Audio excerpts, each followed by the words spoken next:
महाराज जी, जब कोई ब्रह्म ज्ञानी महात्मा अपना स्थूल शरीर छोड़ता है तो उसका सूक्ष्म शरीर कहा जाता है? जीते जी वो जीवन मुक्त हो जाता है, सूक्ष्म रहता ही नहीं।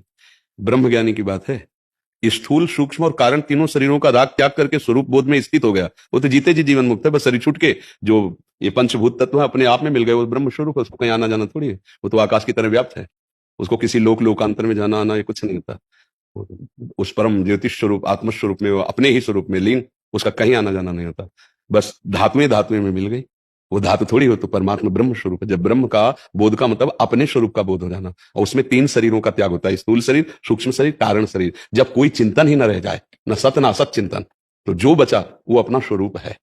चिंतन चित्त के द्वारा होता है। जब चित्त के चिंतन का ही नाश हो जाए, कोई चिंतन नहीं, जो चिंतन रहित है वो ब्रह्म स्वरूप है। क्योंकि चिंतन होता है, हम चिंतन कर रहे हैं, चिंतन एक क्रिया है, और जिसका चिंतन हो रहा है वो, और जो चिंतन कर रहा है, तीन है ना, त्रिपुटी का लय हो गया, तब स्वरूप बोध होता है। क्योंकि ब्रह्म ज्ञान शब्द बोला है, इसलिए उसका न कहीं आना होता है, न जाना होता है, न मरना होता है, न जीना होता है। धातुओं से बना हुआ ढांचा धातुओं में मिल गया, प्रकृति की वस्तु प्रकृति में मिल गई, वो परमात्मा स्वरूप व्याप्त तत्व, जैसे सर्वत्र व्याप्त। वो कोई एक सीमा में शरीर में बंधा हुआ व्यक्तित्व तो नहीं रह गया, वो जीवन मुक्त ब्रह्म स्वरूप हो गया। ब्रह्म सर्वम खलमिदम, वो व्याप्त तत्व है, वो अपने स्वरूप में स्थित हो गया, उसका कहीं किसी लोक में आना जाना ऐसा नहीं होता। ब्रह्म ज्ञानी की बात। भक्त की गति दूसरी होती है।